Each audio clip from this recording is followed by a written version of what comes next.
So hello everyone and welcome to this presentation of Love's Next Meeting by Aaron Lecklider and in conversation with Emily Hobson.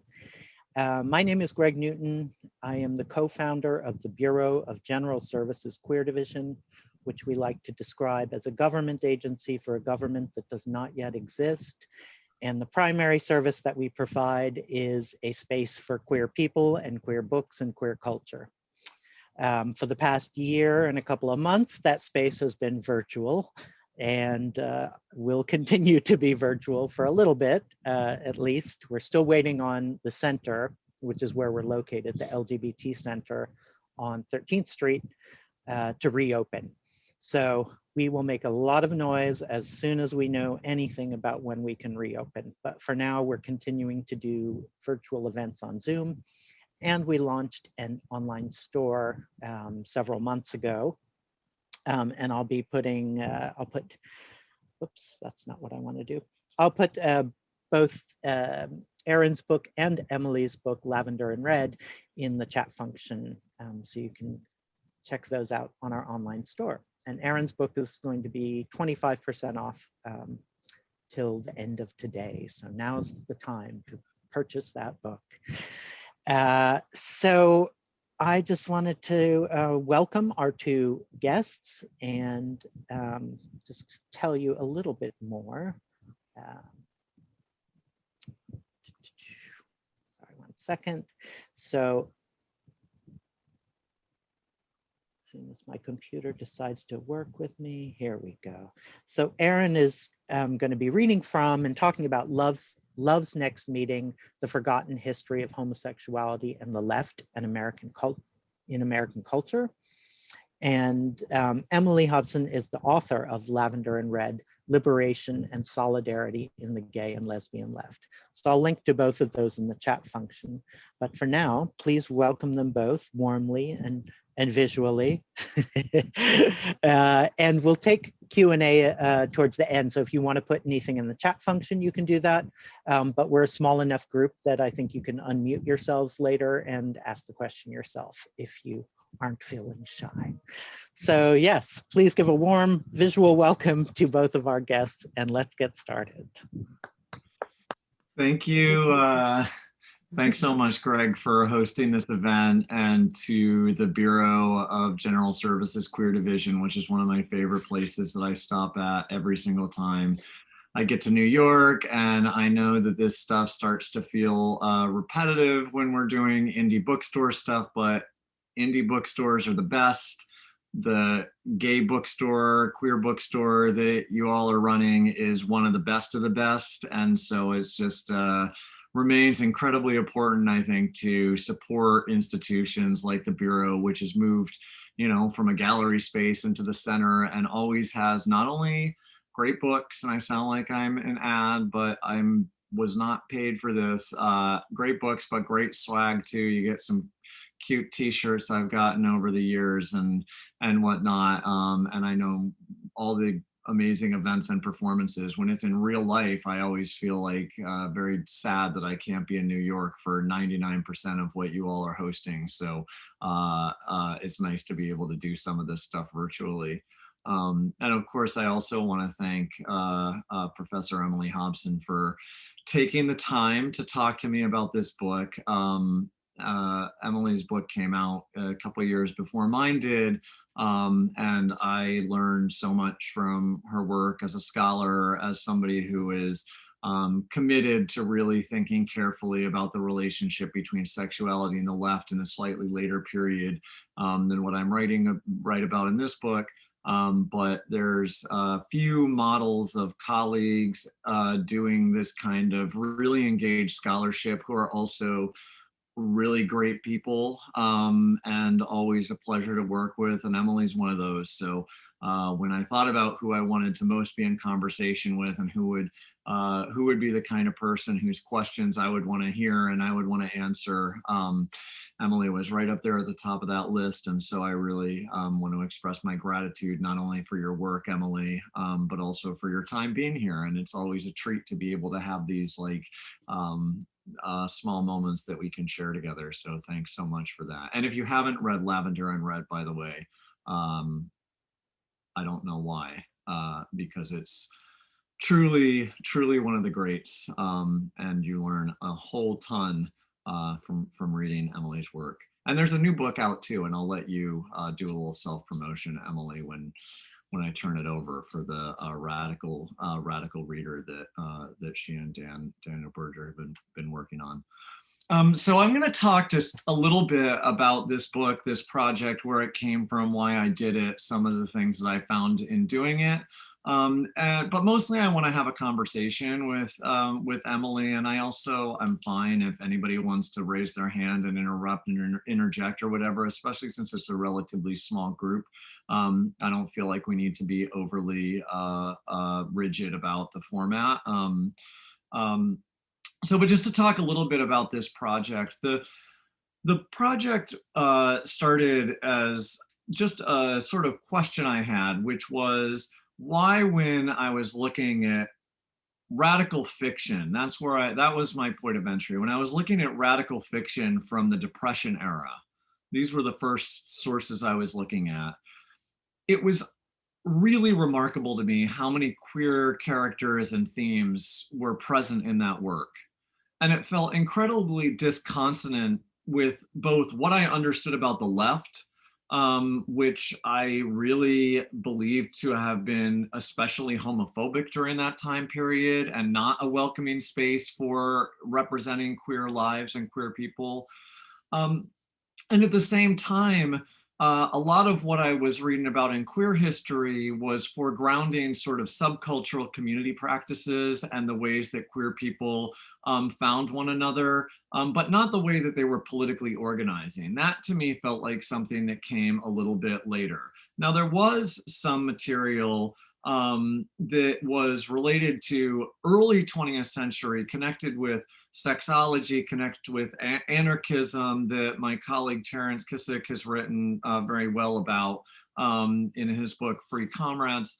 And I really wanted to know, so what's the connection? How do you get from the early 20th century through the homophile movements or the gay rights movement of the 1950s into the new left? What changes over that time? But more importantly, how was the left thinking about queer people outside of just literary sources? And why has that story been told in one particular way that seemed relatively limited in its understanding of what that relationship looked like? So I just started poking at any little hornet's nest that I could find that might yield some swarm of activity. And what I started to pick up on was that a lot of what was pernicious within the left towards homosexuals and towards queer sexualities was pretty consistent with those same kinds of forces in American culture more generally. That is to say, even though the left, I think, is isolated for its homophobia at times before the 1960s, the ways that was articulated on the left was not especially discordant with the ways that was being articulated in mainstream American culture more generally. So there was a sort of weird exceptionalism that I was finding in the way that the left was perceived often as being singularly homophobic in its orientation. But I also found a lot more contradictory representations and discussions of homosexuality on the left that actually pushed in the opposite direction. So for example, looking through the entire print run of the radical magazine New Masses, I started to find that homosexuality was absolutely everywhere. This wasn't a new source base. There are all kinds of scholars on the left who have written about New Masses. But because that generally was from a framework that already assumed, at least this is my conjecture, that already assumed sexuality wouldn't have been important to these folks, they just kind of pushed past it, or maybe didn't stop on it with as much attention as I started to believe it was due. So from there, I started finding individuals. And that's when I started picking up on the lives of actual leftists who were engaged in either, all kinds of folks, people who were in committed relationships with other in same-sex relationships, or people who were playing with gender and the relationship between sex and gender in ways that were far more complicated than I anticipated. There were individuals that were cruising parks looking for sex in the same parks that they were listening to soapbox speeches by communists. And I sort of moved then to try and think, well, who were these people? New Masses didn't enter into the world as a fully fledged magazine. People wrote it. People were in the networks that were producing it and having conversations. So I wanted to find out about some of those people as well. So the story that I tried to tell in this book was one that was governed by some kind of contradictions between the kind of antipathy towards homosexuality that one found in American culture more broadly, and some of the impulses towards revolution and liberation that the left was uniquely positioned to be able to capitalize on, and queer people within the left were able to sort of draw from to produce some kind of, the phrase radical queer politics is maybe a little overstated, but I'm just going to use it as a placeholder here, and you can get a more nuanced version of that in the actual book itself. The one other thing that I really was interested in was trying to think about, okay, if there was this energy around thinking about homosexuality in the left before 1960, what changed? What happens between the mid 1920s, where my book begins, and 1960, when the story starts to more commonly be told. And what I started to pick up on was that there were major changes due to a couple of major social pressures that affected radicals working at two different historical moments. The first of these was anti-fascism. The rise of fascism affected everything in American culture. And I think that it especially affected the left in two ways. One was to sap a lot of energy from the room. When you're dealing with the existential threat of fascism, that becomes something that takes a lot of bandwidth. And so we know this, that in moments of tremendous pressure and crisis, there's just a lot more demanded of activists. And so I think that a lot of the really revolutionary energy that had governed the left before the rise of fascism started to turn to some of the coalition building, not only because of changes within the Communist Party, for example, the Popular Front period that required a sort of coalition building with liberal organizations, but also because it was an all hands on deck situation. And that fundamentally sort of changed some of the ways that folks, both within and outside the organized left, thought about the left more broadly speaking. The other change was, of course, McCarthyism. And so I think that we tend to think about McCarthyism and the Lavender Scare as being things that were uniquely pernicious to gay individuals and to people who were members of or somehow affiliated with or associated with the Communist Party, and that the McCarthy era represented a period of repression of both of those groups. And that's definitely true. But at the same time, I think that the forces of the anti-fascist Popular Front, which was this broad coalition of leftist and liberal organizations, and McCarthyism actually explains some of the weird ways that the early organizing around gay rights, prioritizing things like citizenship, really promoting what might be, bourgeois, white, middle-class values. Some of the ways that was the early organizing for gay rights, I think, can be explained through the pressures of McCarthyism, sometimes the complicity with McCarthyism among gay people, and also the new vernacular that had developed around the anti-fascist moment. So so in the book, I try to balance between thinking about representations and thinking about lived experiences over this period from 1920 to 1960.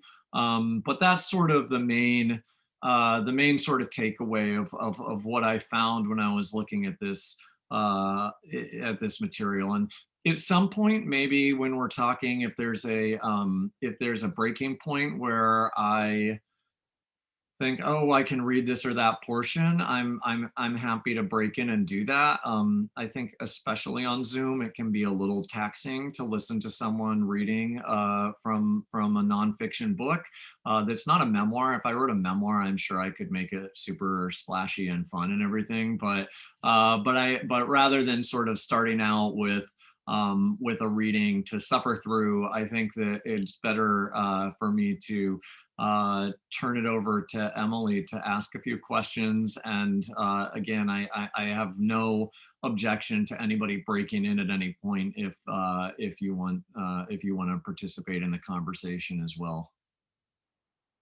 Great. Well, thank you, Aaron.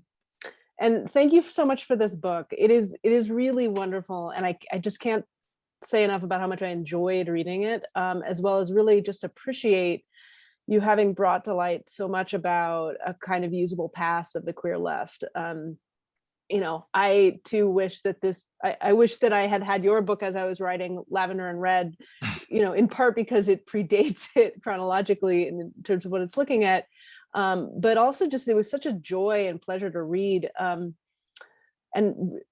As sort of saturated with really wonderful detail while also being really clearly argued, which is a difficult hat trick to pull off. And I also really think that a couple other things that are really terrific about it. One, this sort of recurrent dedication that kind of surfaces in the book about the idea that it's poverty and social degradation that's deviant and not queer sex. And the clarity of the kind of feminism and anti-racism in your approach, I think it's also incredibly funny. I rarely laugh out loud while reading, and I actually did, as well as writing LOL in the margins a few different times. Both kind of, funny, campy bits of humor that you quote, right, from sources, which I think are in some ways some of the, the kinds of examples that I think have been overlooked by those enacting straight readings of material, whether they are straight themselves or not, right? But those kind of overlooking humor, as well as your own humor sometimes in giving reads of material and people. Another thing I think is really terrific about the book is the way you really kind of recreate a social world while also really carefully analyzing literature. Like a lot of the archival base is literary and or published material, but we still get this really rich sense of a social world that kind of ranges from nightclubs to cruising grounds to kind of day-to-day life in working class communities, and of course also meetings. I noticed the ways that you really extended Kevin Mumford's concept of interzones, which has also been really influential in my own thinking about queer social spaces. So you talk about the interzones as a kind of cruisy, this is quoting you, cruisy intersectional spaces where sexual dissidents and leftists found one another, right? And that these are often male homosocial spaces, right? But also you really pay attention to spaces that welcomed female homosexuality and female masculinity. And then finally, kind of speaking back to some of the points you were just making, I think one of the things that you do that's really useful is framing queerness as often found in kind of uncertain possibility or precarity, right? It's very touch and go, right? Like reading someone for if they're giving off signs. I mean, it's very much a kind of, this is where the sort of like attention to a social world that includes cruising is really useful, right? But it kind of suffuses the work. And so kind of picking up on that and the ways that you kind of conclude the book by talking about how there's this weird convergence of some of the popular front rhetoric and McCarthyism in kind of some of the effects on the homophile movement in erasing much of the history that you lay out. I have a question about kind of the tensions between queer possibility and a more identitarian framework. So you argue, by the end of the book that the popular front, kind of in the penultimate chapter, which focuses on queer anti-fascism, you argue that the Popular Front, brings to the forefront this kind of emphasis on democratic pluralism, which opens up a really clear way to represent and address homosexuality from a left perspective, sort of homosexuals as a kind of people, right? Queer people as a kind of people who can be included among the many peoples of the Popular Front. But you also seem to hint that this begins a shift towards a more narrowly identitarian kind of understanding of sexual difference, and that there's something lost in that shift, right? That we lose maybe a more expansive way of understanding queerness. And certainly that's a kind of tension that gets talked about a lot in queer history and queer politics today. And I'm just wondering if you can say more about the tensions between those two kind of ways of thinking or ways of living, and how it informed your writing of the book in general. Oh, that's a great question, and thank you so much, Emily, for those super kind words. It means a lot to hear that from you. So yeah, in thinking about this identitarian piece, this is one of the things that I was really fascinated by, was how, in thinking about, especially when we talk about the Communist Party, there's a tendency to acknowledge that there's something un-American about the Communist Party. That being a member of the Communist Party literally was something that had to be justified by the time you get to the 1950s through an un-American activities committee, right? Or had to be explained to. And so I think that, of course, the McCarthyism made that a lot more of an existential threat.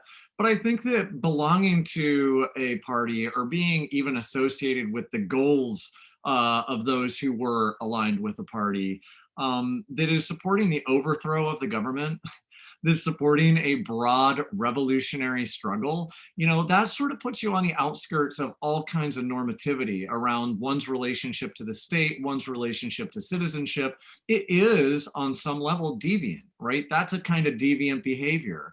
And so one of the things that I was really fascinated by was how there was a sort of overlap in the thinking about deviance as political deviance and the deviance in terms of sexual deviance. That in some ways, if you are a sexual dissident, like somebody who is, what we might think of today as queer, if you're a sexual dissident and the state is trying to stamp you out, right? You might look around and say, well, who else wants to stamp out this state beside me, and find yourself attached to a revolutionary movement, even if you're not named, right? So even if that movement doesn't necessarily, and so I thought that was an interesting thing to sort of think about. And then I started finding people basically saying it. So for example, the person who wrote a letter into New Masses and essentially came out in the magazine New Masses, they didn't go to New Masses because it was one magazine in the 1950s that was specifically speaking to gay people. They came out because it was a revolutionary magazine that was objecting to the state that was repressing all kinds of people, poor people, Black people, women, and so on and so forth. And I said, okay, this is a movement that is giving me strength. And so it didn't have to do that work of speaking only for one particular identity, because the whole system was just a mess. So objecting to the mess of the system in some ways was enough. Now, this isn't to discount the ways that also, we all know that the left was also oftentimes treated categories that were actually really important, including race, including gender, including sexuality, as secondary to class. And I don't want to overlook that and to suggest that this wasn't something that had a negative impact on a lot of folks as well.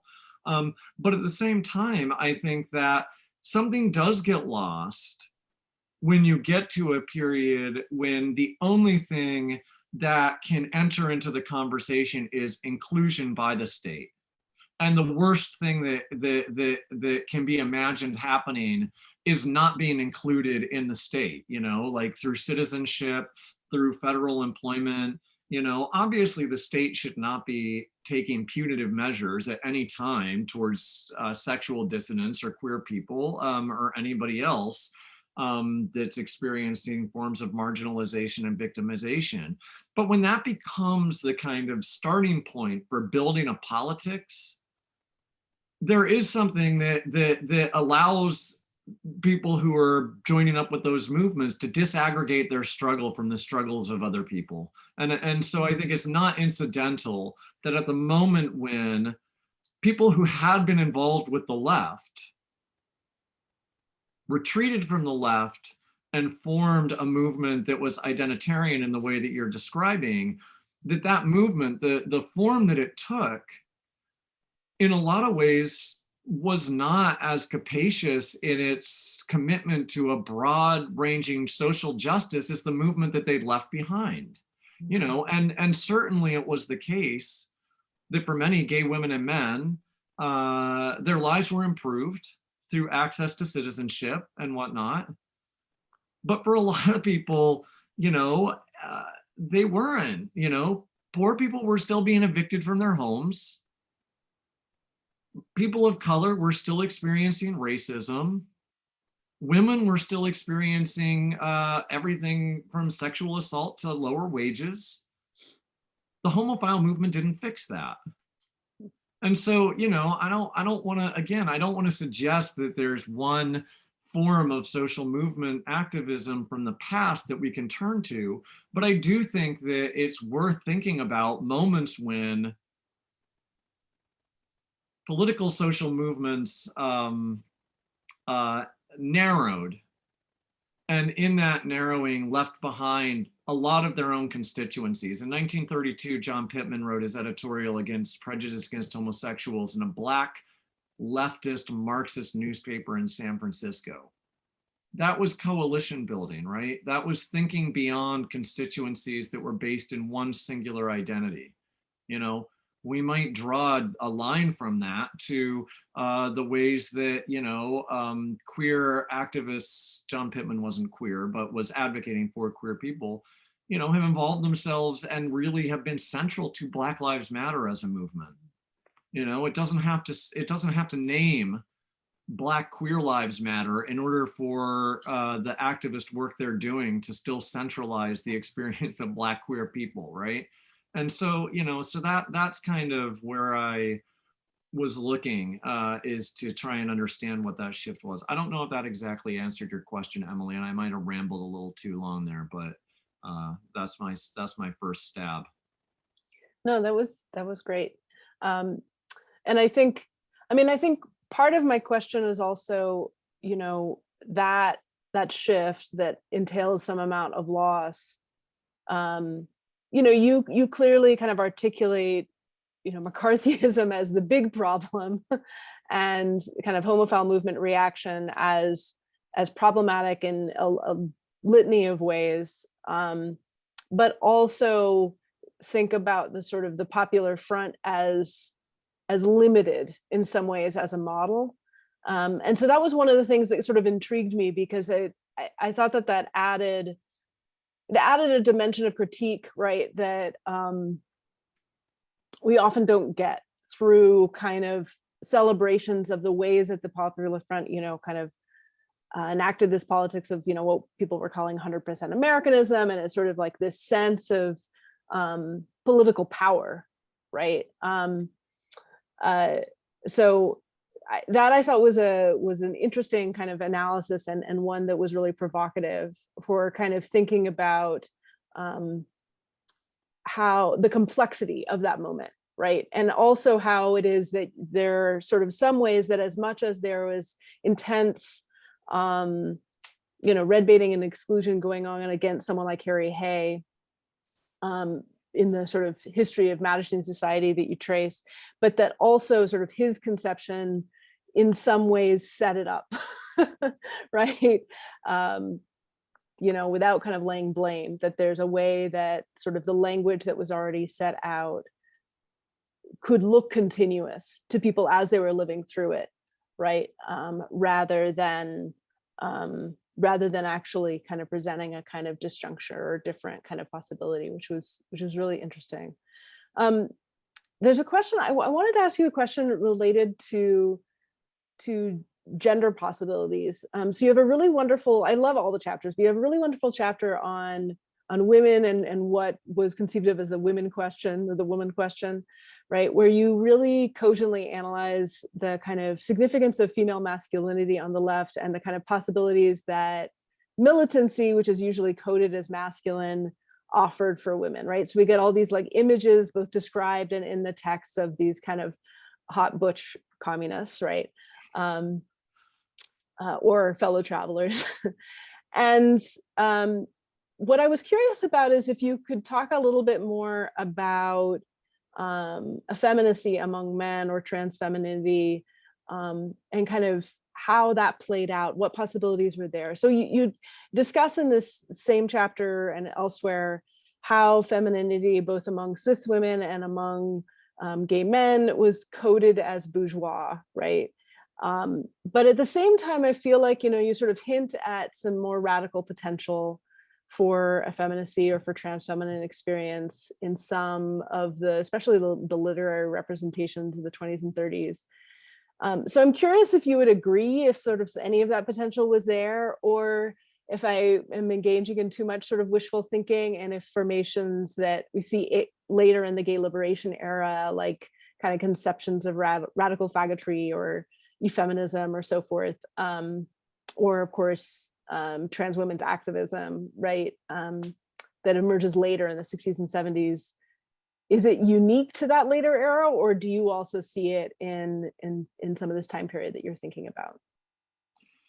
Well, you immediately are making me think of some of the specific people that populate the book. But yeah, I mean, I do think, again, like I'm not trying to paint too rosy a picture here, as much as I am sympathetic to a lot of what was going on the left at this time, and the queer people that were attached to it. I do think that masculinity, was still a pretty dominant value.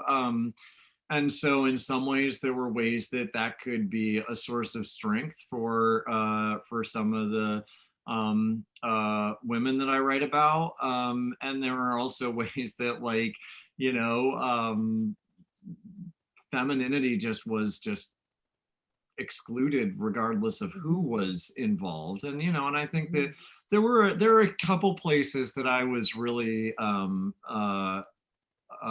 pleased to see a more nuanced version of that. And one was in the novel The Shadow Before by William J. Rollins, who was a leftist proletarian novelist, and set his basically was writing a novelization of the Gastonia strike, which is a major labor struggle, and a fictionalized account of it. And one of the major figures, I had to cut some of that section because I tend to go on and on and on about close readings of literature. Nobody actually wants to read it.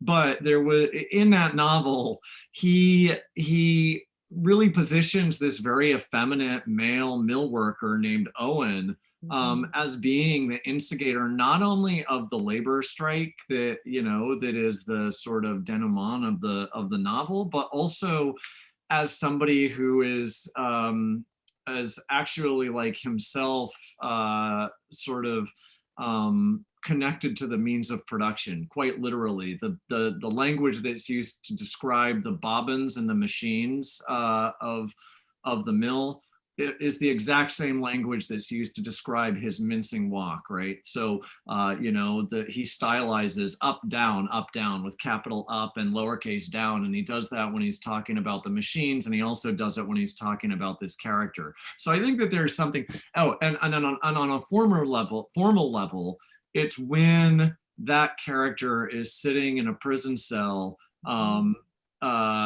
having basically transformed into a martyr to try and make this strike really take hold, that the novel shifts from being about individual characters to being about a massive collective action. So there's that scene, and I can't remember. I think I had to take some of that out for space, but it's actually in the scene with that character, this feminine mill worker in a prison cell, like his struggle, his suffering, because he suffers. He's teased mercilessly by other workers and whatnot.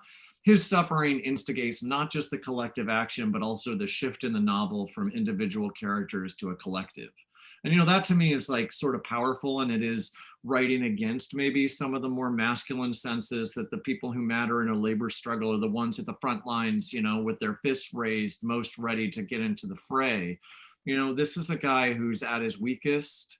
He's a character who's represented as being effeminate. And I don't know, I thought that was a sort of powerful gesture for somebody who was actually wrote an article in New Masses called What is a Proletarian Writer, and named this character as a homosexual, like actually in print. The one other thing that I wanted to mention is the figures of Ruth Erickson and Eleanor Stevenson, who were in a relationship. And I wish I had more information about them, and I hope that somebody will find more information about them. Their papers are housed at the University of Oregon, but I don't know why. Like in some ways, there's no reason that their papers are collected at all. And I had just come across them in other mentioned in other correspondence. So I don't know how the papers got there. I don't know why. Basically what they did was wrote letters, like just tons and tons of letters to elected officials complaining about McCarthyism. And Ruth, they were, a queer couple. They had met in Greenwich Village in New York, and then they moved to Connecticut and lived the rest of their lives together as partners. And by everything that I can tease out of the archive, Eleanor Stevenson, who oftentimes went by Steve, was certainly gender variant and maybe would be characterized as trans. And I'm working with limited sources here, but one of the things that I really loved about these two was how much their gender was conceived as relational. So they weren't sort of demanding any kind of recognition for the sort of gender that they played out together as a couple, but they did play with it a lot. And now I gotta find that passage. In a birthday poem, Ruth Erickson wrote a poem for Eleanor Stevenson, Steve, and I just want to read the poem real quickly because this was not a published poem. It was in private correspondence, but I think it's just so beautiful in the ways that it acknowledges a capacious understanding of gender expression, but it also connects it to the political activism, which you'll get when you get to the very end of the poem. So she writes, here's to Ellen, and so many different genders appear in this. So many different genders, so many different ways of understanding their relationship. Writes, here's to Eleanor, here's to N, here's to B, and here's to Ken, here's to Steve, and here's to son, here's to neighbor, and here's to friend, here's to labor to help to fend, here's to sister, and here's to cousin, here's to Mr. E. Stevenson, here's to one who seems to be many, people to whom we say yes.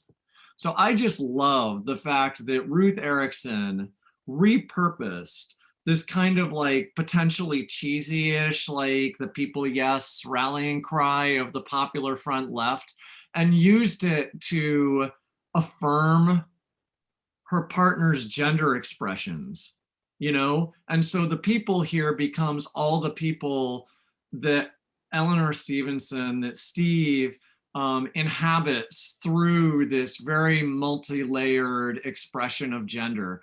And, to me, that doesn't neatly fit into, butch, femme, even trans, cis, because I just don't know enough about these individuals to know exactly, what happened outside of the narrow archive that I could find. But what I do know is that there was a way that they could intimately express something that to my mind is sort of like strikingly beautiful about using that vocabulary that meant so much to them in their political lives to describe something about their intimate lives that was outside the bounds of what society as it was could handle, but that the vocabulary of the left allowed them to express. So, you know, again, I don't know that I'm exactly getting it what you're asking specifically, but there are just a couple places where I think that the kind of gender expectations on the left sort of break down in complicated and potentially kind of exciting ways. Yeah, and I noticed that kind of across the book, this sort of people's excitement over politics and excitement over each other, sort of more intimate excitement over each other, really kind of operating through each other, right? And fusing in many different kind of places, sometimes through literary forms like you're describing in the poem, and other times through kind of discussion about revolutionary aspiration, what can be imagined. And also I think just through the metaphor of the title, right, which is taken from another poem, but for me also is very evocative of, when you're flirting with somebody who you're in an organization with and you're looking forward to that next meeting where you might see them, right? And you next meet a person, right? But what's the next, like, when's it on the schedule? What's on the agenda that day? There's that sort of fusion of the excitement of radical change and possibility and sexual and romantic possibility, right? It was through the book, right? And was very evocative for me in thinking about sexuality and queerness in radical movements more broadly, right? And certainly, resonated with me at a kind of personal level too. Can you talk a little bit about what kinds of records or stories you think might be missing from some of the book's archives, like that you couldn't find, or that you may have known existed and no longer existed at one point, no longer exists? So an example that I'm thinking about is that the end of the book, you talk about the sort of erasure of queer left history, a sense of history as having come about in the early Cold War and certainly lasted forward, right? And I think has been continued in many of the dominant narratives we have about queer relationships to the left. And then you talk specifically about some examples of this. For example, Chuck Rowland from Mattachine destroyed some of the only copies of early notes or other kinds of materials from Mattachine from the period when it had first been founded and was most tied to the kind of communist informed left, right? And that was just, that hurt, right? To kind of read this and think, what did we like lose in that moment, right? And so I'm just curious if you have speculated at all about what you might have hoped to have found if Rowland had kept his materials and donated them somewhere, or if there were other losses of materials that you learned about in the course of writing the book that you thought were significant and that you might tell us about. Yeah, I mean, I appreciate your mentioning the humor and the joy of the people in the book and the book itself, because that to me is very important. But there is also this sort of heartbreak that for me courses through the book, in part because there's, I think, a real tragedy in the very idea that people were most terrified not about being forgotten, but about being remembered. That's a particular, I think, that's a particular challenge for people writing about queer history and people writing about left history, is that, a lot of times what we know about the past is because people wanted to not be forgotten. And a lot of the people in this book did not want to be remembered. And so one of the things that was, to me, most sort of poignant in that direction was when I was in an archive looking through Betty Millard, who was a lesbian leftist who kept diaries even back to the 1930s. And I got to these places in her diaries where things were getting really heated up. It seemed like maybe she was going to be describing something that was a little racy, a little filthy. And of course, like, I'm super excited because I'm finding these sources that are like, female sexuality, like right in your face. And when I would get to these points where it wasn't blacked out the way that one finds in an FBI dossier, where they, have taken a Sharpie and crossed it out. She had actually cut into the page with what I imagine to have been a razor blade or an X-Acto knife, and actually removed. So the sentence would just get to a point and then there would be a slice cut out from it. And that happened at various points throughout the 1930s. Of course, I don't know what those sections held, but they were so careful. Like, it would be like just one piece of a sentence, and then of course the other page on the other side would be lost too, but that was usually not as important. But it would be one piece of a sentence or one end to a paragraph. And I thought, this is telling a story too, because what that told me was that she was willing to take that risk bravely to hold on to that diary. And she held on to that diary through the McCarthy era. And at various points when she could have been really hurt by what was in there. But at the same time that she was maintaining this record that can help us remember that past, she also knew how she could be hurt by keeping that. And, she protected herself. And in order to do that, she had to remove that piece of the past. And so she knew that this document was going to end up somewhere to be remembered. She hung on to it for a reason. She protected herself for a reason.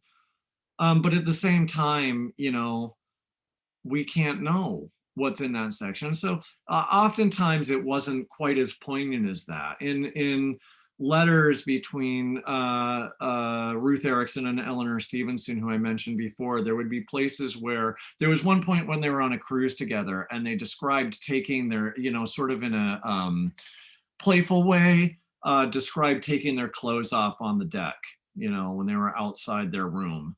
And I can't remember which of the two wrote the letter, but they had sort of crossed everything out by typing like a million letters on top of it. And I just did a little forensic work, which I'm not trained in at all, and just like took a picture with my phone and blew it up so big that I could actually read the words where they were describing being on the deck without their clothes. And, and again, like, that didn't surprise me that had to be X'd out, but there was a care taken to make sure that these dimensions of their lives couldn't be accessed. And so, of course, it thrills me when I find it, but imagine if people's lives weren't treated as contraband, how many more stories we would have. Queer lives of people on the left, the living itself becomes a crime. And I think that shapes the stories that we can, have access to and remember. And I'll just say one other thing on that point, which is how we understand literature as an archive. I really didn't want to write a book that was like a series of close readings that you get to them and you're like, okay, I need to skip 26 pages so I can get to the next thing that happened, because I think that can be really challenging for readers who aren't specialists. And so I don't think I did that. But at the same time, I wanted to take things like art and literature seriously, because those are documents that we have, those are documents that we have. And I think that if we say, okay, that's just literature, that can't really tell us anything about the past, we lose these lives, we lose these stories that are so precious. And I think we have to, as people who are thinking about the queer past and people who are thinking about the left past, we have to honor and acknowledge the bravery of any record that we have access to, you know, the people that preserved that for us, who made that available to us. And if we sort of treat some of them as being useful and some of them as being like less useful, at that point, we've sort of surrendered to that knife on the page, cutting out the words. And I just feel like we owe it. We have a sense of humility to honor the people who came before us and lived these lives. So that's, you know, that's something that was really powerful and important to me. Yeah, and I think I have one more sort of big question, and maybe we can open it up for folks who might have particular questions, or you can start to throw them in the chat. I mean, I have many questions we can keep going with, but I want to give space for folks who may have particular things they'd like to ask about. But, you know, just as you're describing that, Erin, I was really kind of reminded of the just the strength and the like care that you bring it throughout the book to really fleshing out a sense of the lives of all of the individual people you're discussing as much as possible, right? Including thinking through the writing process and the editorial process and the sort of publishing process, right? So, you know, with Millard, right, she, as you described, she kind of razor blades out portions of her diary, but you also, I think this is where you introduce her, you discuss that she hosted what appears to have been one hell of a party in her West 4th Street apartment. So immediately we're very excited, right? And I think I'm just going to read the invitation that you quote because it's so great. This is one of the places where I laughed a lot. She says, the people downstairs are going to be away for the weekend, she wrote in her invitation. This is then, it continues to say, we've got the pedal on the piano tied up again with a hunk of chicken wire, so you can sing and stomp on the floor and all hell can break loose here this Saturday night, if that's the mood you're in. A wonderful trombone player we know is coming over with some of his friends, and if you're an aficionado of long hair, we've got that. And if you're a short hair, they've got that too. If you just want to sit under the plane trees and discuss the relations between the sexes, you can do that in the garden out back. And then you go on to say, the cost of all this is, she says, the cost of all this is a mere buck, plus some negligible sum if you should find yourself thirsty, and the money goes to new masses. And you say, given that the left has so often been characterized as homophobic, misogynist, and boring, it is interesting to learn of a party promising whatever you're into, alongside dissections of patriarchy and radical fundraising. So this is one of the places that I both laughed out loud and wrote it in the margins. That's sort of like whatever you're into, and the, you know, the ways that this really sort of captures for me the sort of milieu of a, to some degree, sort of like nerdy left, but sexually titillating left environment, right? And that this is the sort of backdrop for somebody like Millard, right? Like there's this invitation preserved, but then there's also her diary preserved with the cutouts, right? And the sort of the interplay between the two gets to a lot of the tensions, right, that frame the whole history of the book and her life. And I noticed that too with your discussion of Motley's novel, Knock on Any Door, right? That we get this kind of reading of the novel as it was published, but also what didn't make it in, what was censored through the editorial process, the more explicit aspects of his writing, the more sexually explicit and otherwise explicit aspects of the book. And you know, this made me, that discussion of that made me think a lot about, you know, as I was concluding reading the book, I was thinking about, okay, so this queer left history, like how would it have been accessible?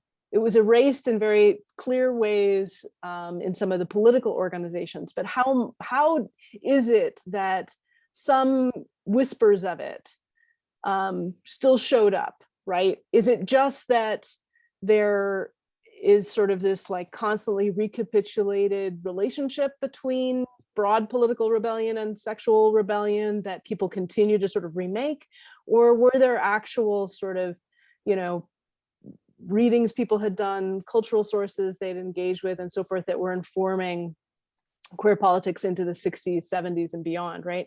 And so this made me then think about, well, one of the places that people were thinking about queer life other than like the writings of the Mattachine Society or One was in, of course, novels again, right?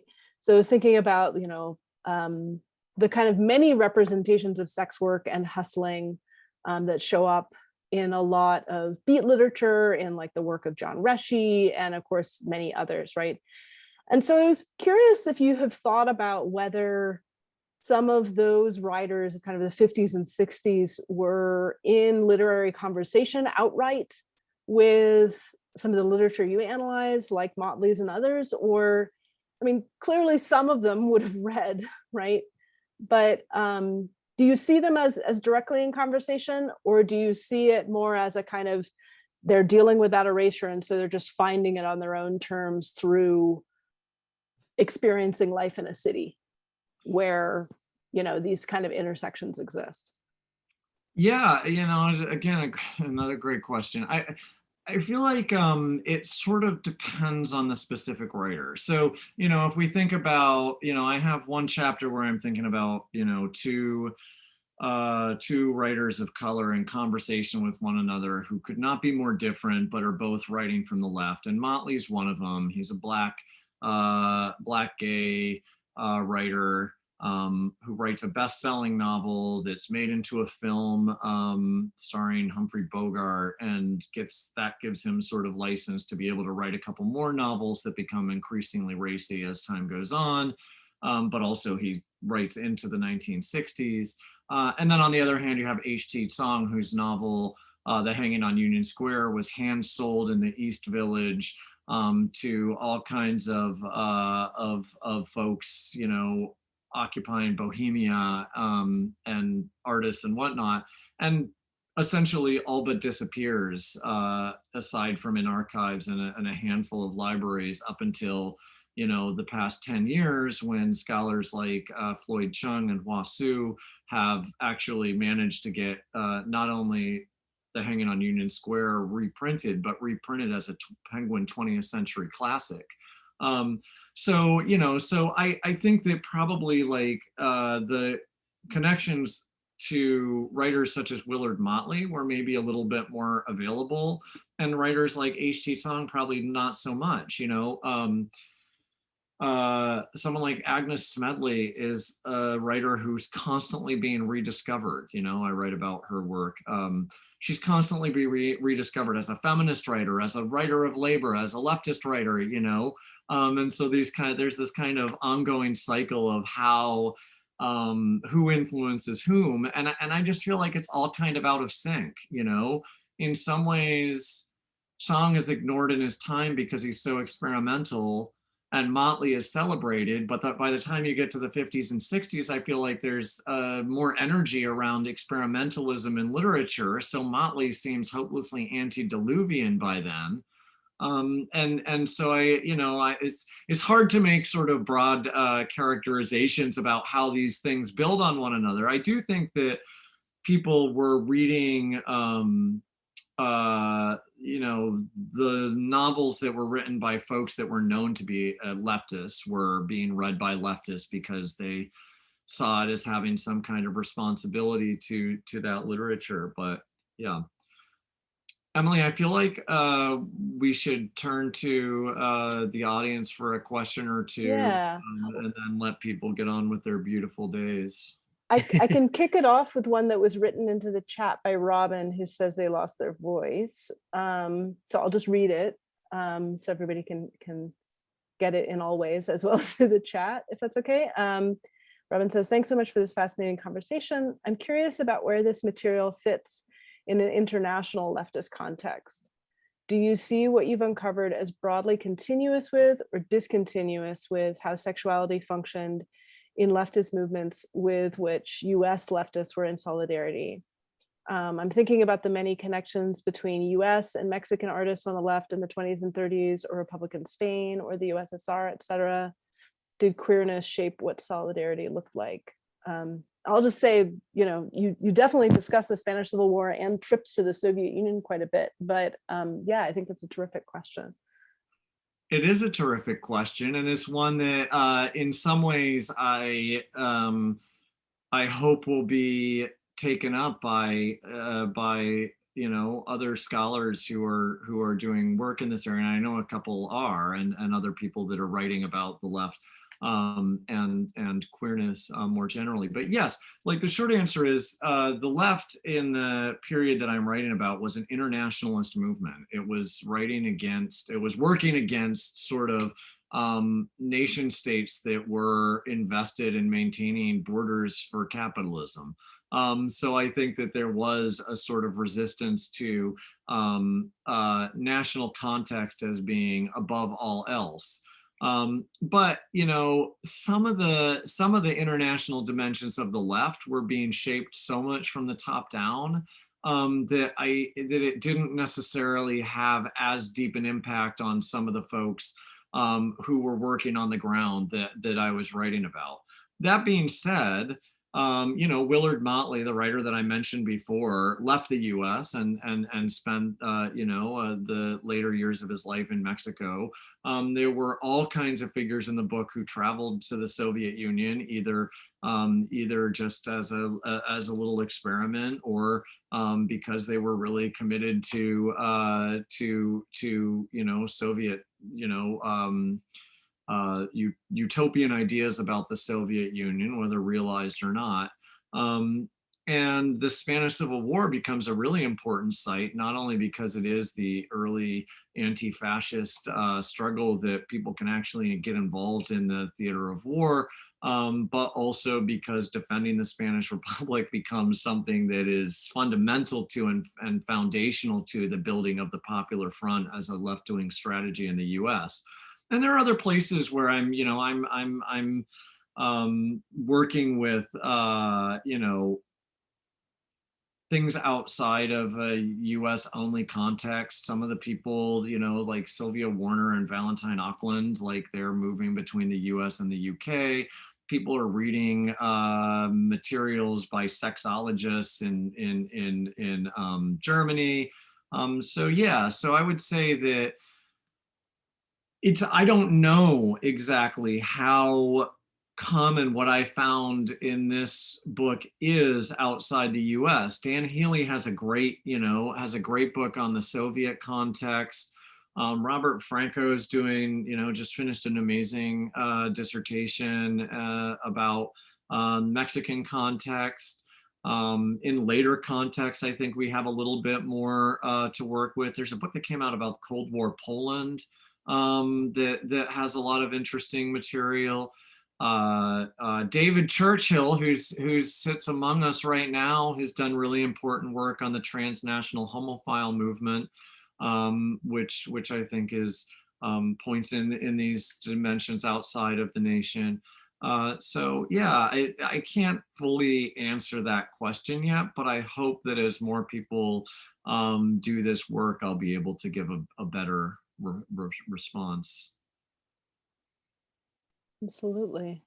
I was just thinking as you're describing it too, I was thinking about the place of, in Audre Lorde Zombie, her trip to Mexico in the mid-1950s as kind of an echo of some of what Robin's asking about as well. Oh yeah, and don't forget Eisenstein. Eisenstein getting completely trounced by Upton Sinclair for trying to make his movie that gets shut down. Are there other questions that folks have? The various luminaries that we have here.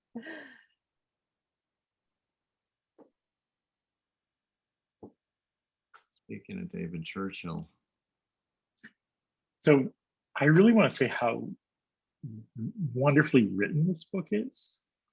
It's not just smart, it's really, really well written and readable. And so that was really impressive, and I'm in awe. So thank you. There were all kinds of connections. I had a student who was doing this project on the CCC on violence, and I wish he could have read this book when he was working on that project. And maybe if he goes off to graduate school, he'll pick that up and think that through more. But one of the things I think there are a lot of these like connections, and on that international, I immediately thought of Hugh Garner's book Cabbagetown, which is a Depression era novel, a novel set in the Depression in Toronto. And it also has these moments of transactional sex.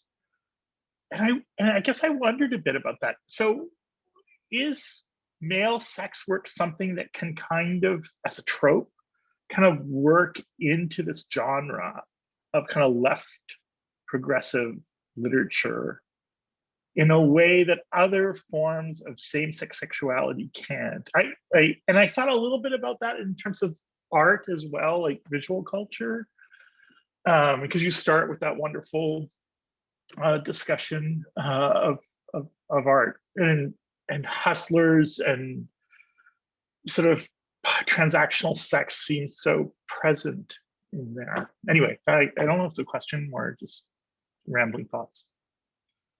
Well, I mean,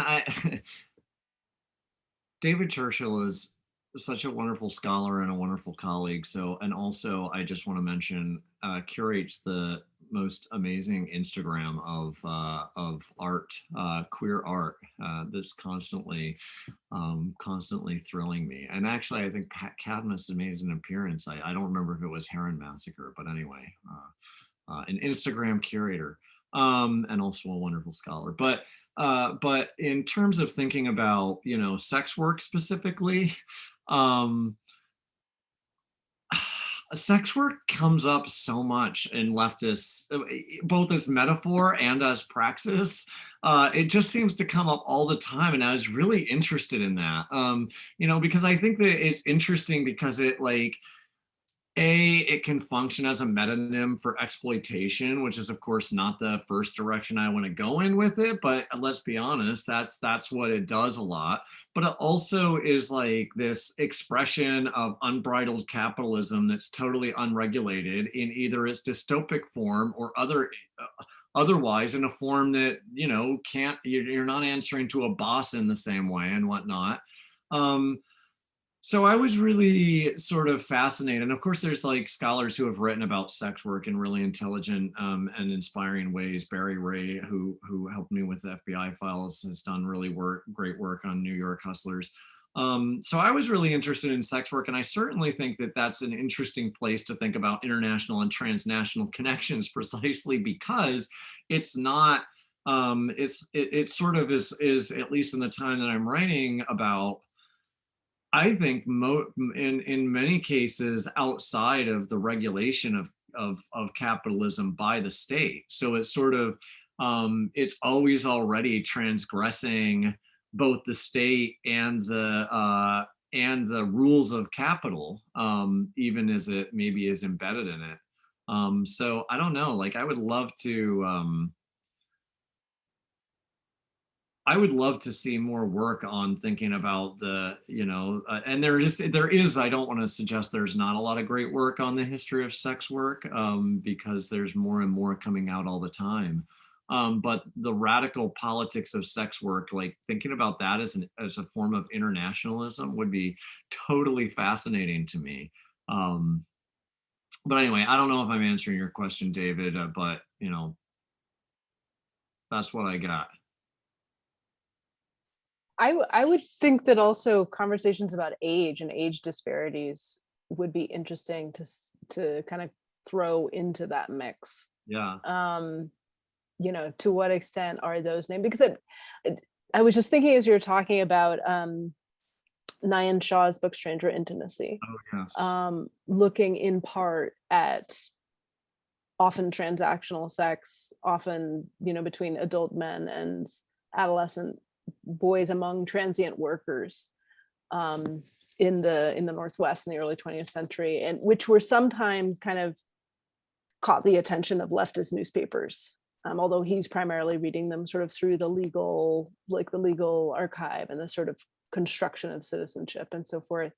But I was just thinking like, okay, is that another place that one could look to think about those? And then if so, what's going on in kind of leftist discussions of age.